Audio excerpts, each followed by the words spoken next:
عقیقے کے احکام۔ اب یہاں پر آ، عقیقے کے احکام اور اس کے مسائل سے متعلق کچھ باتوں کا تذکرہ ہو رہا ہے۔ اس سے پہلے ہم نے نکاح کے مسائل اور پھر روزہ ہے، اسی طرح زکوٰۃ ہے، تقریباً اس طرح کے مسائل ہم پڑھ چکے ہیں رمضان کی آمد سے پہلے۔ اور پھر انشاءاللہ آج 26 تاریخ ہے، یہ آخری ہفتہ رہے گا ہماری تعلیم کا، اور پھر اس کے بعد انشاءاللہ یہ تعلیم کا جو سلسلہ ہے یہاں پر منقطع ہو جائے گا، یہاں رک جائے گا، رمضان بھی ہے درمیان میں۔ تو یہ عقیقے کے احکام، اور اس کے بعد اس ہفتے میں جتنا ہو سکتا ہے انشاءاللہ ہم اتنا پڑھ لیں گے۔ عقیقہ اس جانور کو کہتے ہیں جو بچے کی پیدائش کے 7ویں دن ذبح کیا جاتا ہے۔ عقہ یا عقوق کا معنی ہوتا ہے یہاں پر آزاد کرنا، عقیق اسی سے عقیق بھی ہے۔ تو جب بچے کی پیدائش ہوتی ہے تو 7ویں دن اس کی طرف سے جو جانور ذبح کیا جاتا ہے، تو نبی صلی اللہ علیہ وسلم نے فرمایا کل غلام رہین علی عقیقتہ، کہ ہر بچہ اپنے عقیقے پر رہن رکھا ہوا ہوتا ہے، تو جب عقیقہ کر دیا جاتا ہے تو اس رہن سے وہ آزاد ہو جاتا ہے، اس رہن سے وہ آزاد ہو جاتا ہے۔ تو اس طرح سے بچے کی پیدائش کے 7ویں دن، 7 دن کے بعد نہیں، 7ویں دن، 7ویں دن جانور ذبح کیا جاتا ہے۔ اب وہ کون سا جانور ہونا چاہیے اور کتنی تعداد میں ہونا چاہیے اس کی تفصیل آگے آئے گی۔ تو اس کو کہتے ہیں عقیقہ کرنا۔ عقیقے کا حکم کیا ہے؟ جس شخص کے پاس قدرت ہے، جس شخص کے پاس قدرت ہے اس پر 7ویں دن عقیقہ کرنا سنت مؤکدہ ہے۔ تو عقیقہ یہ فرض نہیں ہے، اگر قدرت ہے، استطاعت ہے، طاقت ہے عقیقہ کرنے کی تو عقیقہ کریں گے۔ اگر طاقت نہیں ہے تو پھر ایسی صورت میں اس شخص کے لیے معاف ہے۔ اگر کسی شخص کے پاس طاقت نہیں ہے عقیقہ کرنے کی تو اس کے لیے معاف ہے۔ اگر استطاعت ہے، طاقت ہے، تب ایسی صورت میں اس کے لیے صحیح طریقہ یہ ہے کہ وہ 7ویں دن عقیقہ کرے۔ عقیقہ اب یہ ایسا لفظ ہے جس کی وضاحت کی زیادہ ضرورت نہیں ہے، نام سے ہی تقریباً معروف ہے، اور عقیقہ الحمدللہ ہمارے اس دور میں کثرت سے کیا بھی جاتا ہے، اور اس سلسلے میں لوگوں کے اندر باقاعدہ وہ دلچسپی بھی ہے کہ نبی کریم صلی اللہ علیہ وسلم کی سنت پر عمل کیا جائے۔ ایک زمانہ تھا کہ جب لوگ عقیقے کا اہتمام نہیں کرتے تھے، ہمارے اسی ملک کے اندر خاص طور پر اہتمام اس بات کا ہوتا تھا کہ 40 دن کے بعد جانور ذبح کرتے تھے، بچے کے نام سے 40 دن کے بعد ذبح کرتے تھے۔ لیکن اب لوگوں کو علم ہونے لگا ہے، لوگ اب سنت کے پابند بننے لگے ہیں۔ پہلے بدعت و خرافات میں لوگ بہت زیادہ مبتلا تھے، علماء کی قلت تھی، تو ایسی صورت میں لوگ جہالت میں مبتلا تھے اور رسم و رواج کی بڑی پابندی کیا کرتے تھے، تو زیادہ تر 40 دن کا اہتمام کرتے تھے۔ آج بھی کرتے ہیں، ایسا نہیں ہے، آج بھی کرتے ہیں 40 دن کا اہتمام، لیکن اب عقیقے کا جو 7ویں دن کا جو طریقہ ہے، اس دن کا اہتمام کرنے والوں کی تعداد بھی بڑھتی جا رہی ہے، اس میں بھی لوگ 7ویں دن کا اہتمام کر رہے ہیں۔ تو جس کے پاس قدرت ہے، طاقت ہے، اس کے لیے یہ عقیقہ کرنا سنت ہے، 7ویں دن یہ عقیقہ کرنا چاہیے۔ اور اگر قدرت نہیں ہے، استطاعت نہیں ہے، تب ایسی ایسی صورت میں وہ یا تو اس کے لیے معاف ہے، یا اگر وہ بعد میں کر سکتا ہے 7ویں دن کے علاوہ دیگر ایام میں کر سکتا ہے، تو ایسی صورت میں اس کی بھی اجازت ہے۔ 7ویں دن کے بعد بھی اگر وہ کر سکتا ہے تو اس کی بھی اجازت ہے۔ ایسا ہو سکتا ہے کہ بچے کی پیدائش کے وقت میں آج کے ماحول کے حساب سے خرچ بہت ہو گیا، اب اس کے پاس پیسہ نہیں ہے، تو 1 ہفتے کے بعد، 2 ہفتے کے بعد، 1 مہینے کے بعد، 2 مہینے کے بعد اس کے پاس پیسہ آ سکتا ہے، تب بھی وہ عقیقہ کر لے تو بہتر ہے۔ نبی کریم صلی اللہ علیہ وسلم کا فرمان ہے کل غلام رہینۃ بعقیقتہ، تذبح عنہ یوم سابعہ ویسمى ویحلق رأسہ۔ ہر بچہ اپنے عقیقے کے ساتھ گروی ہے، ہر بچہ اپنے عقیقے کے ساتھ گروی ہے، 7ویں دن اس کی طرف سے جانور ذبح کیا جائے گا، اس کا نام رکھا جائے گا اور سر کے بال مونڈے جائیں گے۔ تو 7ویں دن 3 کام کرنے ہیں، ایک تو جانور ذبح کرنا، دوسرا نام رکھنا، اور تیسرا سر مونڈنا، یعنی سر کے بال کاٹنا۔ یہ 3 چیزیں 7ویں دن کیے جائیں گے۔ اور بہت سے مسلمان جو یہ جو 3 کام کرنے ہیں، یہ 3 کام 40 دن کے بعد کرتے ہیں، یا جب 40 دن مکمل ہوتے ہیں تب اس کے بعد کرتے ہیں کہ جانور ذبح کرتے ہیں، نام رکھتے ہیں، اور سر کے بال کاٹتے ہیں۔ بعض لوگ سر کے بال کاٹتے ہیں تو جو بدعات و خرافات میں مبتلا ہیں یا شرک وغیرہ کرتے ہیں، تو وہ لوگ سر کے بال کاٹ کے یا درگاہ پر لے جاتے ہیں، یا بچے کو ہی درگاہ میں لے جا کے وہی بال کاٹتے ہیں۔ تو عجیب و غریب خرافات ہیں مسلمانوں کے اندر۔ قبروں سے اور مردوں سے مسلمانوں کا بہت لگاؤ ہو گیا ہے۔ جو زندہ خدا ہے اس سے لگاؤ نہیں ہے، جو مردہ انسان ہے اس سے بہت زیادہ لگاؤ ہو گیا۔ اللہ تعالیٰ نے قرآن میں کہا اللہ لا الہ الا هو الحی القیوم، اللہ تبارک و تعالیٰ حی ہیں، زندہ ہیں۔ تو اللہ سے لگاؤ لگانے کے بجائے، اللہ پر بھروسہ کرنے، اللہ پر عقیدہ رکھنے کے بجائے، ایک بڑی کثیر تعداد مسلمانوں کی ایسی ہے جو مردوں سے، انسان جو مر چکا ہے، جس سے مر کر 100 سال 200 سال 500 سال 1000 سال ہو گئے، ایسے مردہ انسان سے لگاؤ لگایا ہوا ہے، اور اس کو ساری کائنات میں ہر چیز کا قابل سمجھتا ہے، اور یہ بڑی عجیب بات ہے۔ تو بچے کی پیدائش کے بعد بھی بہت سے مسلمان باقاعدہ ایسے مردوں کے پاس جاتے ہیں درگاہوں پر، اور وہاں جا کر ان کے بال کاٹتے ہیں، اور پھر اس سے الگ الگ طرح کی منتیں مانی جاتی ہیں، لمبی عمر درازی کی، کہ لمبی عمر ہو اور بلاؤں سے محفوظ رہے، اور پھر وہیں سے تعویذوں کا سلسلہ شروع ہو جاتا ہے کہ وہ بابا کی، وہ قبر والے کی، قبر پر بیٹھے ہوئے مجاور کی، جو پینے کھانے والا ہوتا ہے انتہائی گندا انسان، ایسے انسان کی تعویذیں بچے کے گلے میں ڈال دی جاتی ہیں۔ پھر اس طرح سے اب یہ بچہ بچپن سے ہی شرک پر پرورش پاتا ہے، اس کے ماں باپ اس کو مشرک بنا دیتے ہیں، اب یہ آہستہ آہستہ اسی شرک پر پلتا بڑھتا رہتا ہے، اور بڑا ہونے کے بعد پھر وہی اسی پر وہ باقی رہتا ہے، اللہ کہ اللہ تبارک و تعالیٰ اسے ہدایت دے دے۔ اس لیے نبی کریم صلی اللہ علیہ وسلم فرماتے ہیں کل مولود یولد علی الفطرہ، ہر بچہ فطرت پر پیدا ہوتا ہے، فَأَبَوَاهُ يُهَوِّدَانِهِ أَوْ يُنَصِّرَانِهِ أَوْ يُمَجِّسَانِهِ، تو اس کے ماں باپ اسے یہودی بناتے ہیں، اسے نصرانی بناتے ہیں، یا اسے مجوسی بناتے ہیں۔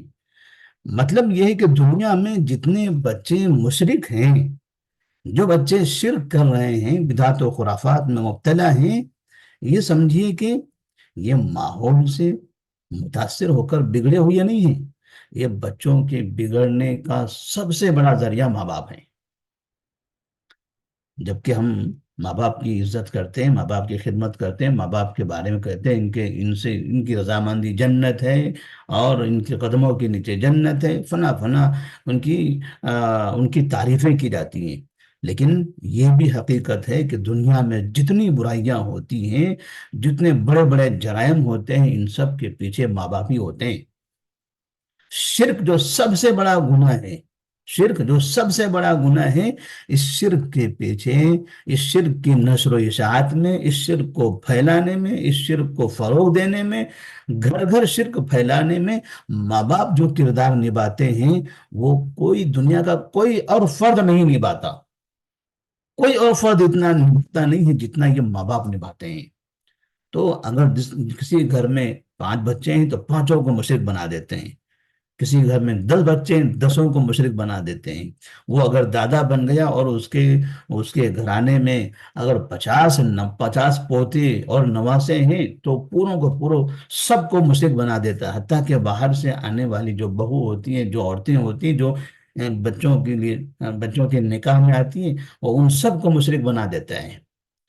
تو ایک آدمی، ایک عورت، ماں اور باپ، یہ دونوں مل کر باقاعدہ کئی کئی نسلوں کو مشرک بنا کے پھر مرتے ہیں، اس دنیا سے جاتے ہیں۔ تو ایسے ماں باپ جو نسل در نسل کو مشرک بنا کر چلے جائیں، اور پھر ہم یہ سمجھے کہ ان ماں باپ کے، یہ ماں کے قدموں کے نیچے جنت، اس باپ کا، یہ باپ جنت کا دروازہ ہے، یہ کبھی نہیں ہو سکتا۔ کبھی نہیں ہو سکتا کہ یہ باپ جنت کا دروازہ بنے، کبھی نہیں ہو سکتا کہ یہ ماں کے قدم کے نیچے جنت ہو۔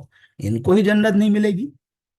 جو سینکڑوں لوگوں کو، نسل در نسل لوگوں کو مشرک بنا کے اس دنیا سے چلا جائے، تو جب تک یہ شرک کرنے والے شرک کرتے رہیں گے، ان سب کا گناہ اسے ملتا رہے گا۔ پھر یہ شرک کرنے والے اپنے بچوں کو مشرک بنائیں گے، ان کا بھی گناہ اسے ملے گا۔ یعنی اگر ماں باپ نے اپنے بچوں کو مشرک بنا دیا اور مر گئے، تو یہ بچے اپنے بچوں کو مشرک بنائیں گے، تو یہ پوتوں کا گناہ دادا دادی کو ملتا رہے گا۔ پھر یہ پوتے اپنے بچوں کو مشرک بنائیں گے، ان کا بھی گناہ وہ دادا دادی کو ملتا رہے گا۔ اس طرح تیسری نسل، چوتھی نسل، پانچویں نسل، چھٹی نسل، 10ویں نسل، 50ویں نسل، 100ویں نسل، جہاں تک کہ یہ چلتا رہے گا، چونکہ یہ ماں باپ صرف مشرک بنانے میں سبب بنے ہیں، تو یہ جہاں تک سلسلہ چلے گا وہاں تک کہ ان کو گناہ ملتا رہے گا۔ اسی لیے کہتے ہیں کہ دنیا میں جب تک ہوتے ہیں، انسانوں کو گناہ کرنے سے اور کسی اور کی گناہ پر تربیت کرنے سے بہت بچنا چاہیے، بہت بچنا چاہیے۔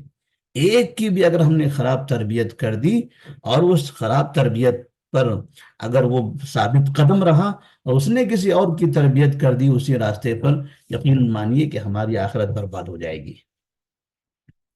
تو آج بھی یہ دیکھا جاتا ہے کہ بہت سی مائیں، بہت سے باپ، بہت سے دادا اور دادی، بہت سے نانا اور نانی، گھروں کے بزرگ افراد، یہ چھوٹے معصوم بچوں کو، جو 7 دن کا ہوتا ہے یا 40 دن کا ہوتا ہے، اسے کچھ نہیں پتا ہوتا ہے، اس معصوم بچے کو درگاہ پر لے جاتے ہیں، اور درگاہ پہ لے جا کے اس کا ماتھا اس درگاہ کی مٹی پر لگا دیتے ہیں، اور اس کو بتا دیتے ہیں کہ دیکھو آج سے تمہارا بھگوان یہ ہے، تم کو اس نے پیدا کیا، اب یہ تمہیں روزی دینے والا، یہ تمہیں عمر دینے والا، یہ تمہیں کھلانے والا، یہ تمہیں پلانے والا۔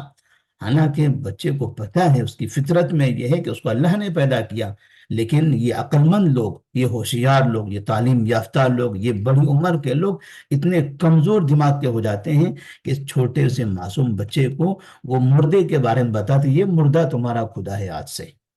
کتنا بڑا عذاب ہوگا ان لوگوں کو جو اپنے بچوں کو مشرک بنا دیتے ہیں 7ویں دن اور 40ویں دن میں۔ تو تقریباً یہ چیزیں ہمارے معاشرے میں پھیلی ہوئی ہیں۔ تو نبی کریم صلی اللہ علیہ وسلم نے جو طریقہ بتایا کہ 7ویں دن عقیقہ کیا جائے، اس کی طرف سے جانور ذبح کیا جائے۔ کہاں ذبح کیا جائے؟ جانور کہاں ذبح ہونا چاہیے؟ جہاں آپ رہتے ہیں وہاں پر، یا جہاں پر ذبح کیا جاتا ہے، ذبح کرنے کی جو جگہ ہے وہاں پر۔ لیکن بہت سے لوگ جانور ذبح کرنے کے لیے درگاہوں کا استعمال کرتے ہیں، وہاں جا کے ذبح کرتے ہیں، یہ حرام ہے۔ نہ اس کا عقیقہ ہوگا اور نہ اس سے کوئی ثواب ملے گا، بلکہ یہ کرنے کرانے والے سارے کے سارے لوگ گنہگار بنیں گے۔ تو 7ویں دن اس کی جانب سے جانور ذبح کیا جائے گا، وَيُسَمَّى، اور اس کا نام رکھا جائے گا، بچے کا نام۔ بچے کا نام 7ویں دن رکھا جاتا ہے۔ اگر کبھی بچے کا نام 7ویں دن سے پہلے رکھا گیا تو بھی جائز ہے۔ بچے کا نام بچے کی پیدائش سے پہلے رکھا گیا تب بھی جائز ہے، تب بھی جائز ہے۔ پیدائش سے پہلے بھی نام رکھنا درست ہے۔ اللہ تبارک و تعالیٰ نے قرآن مجید میں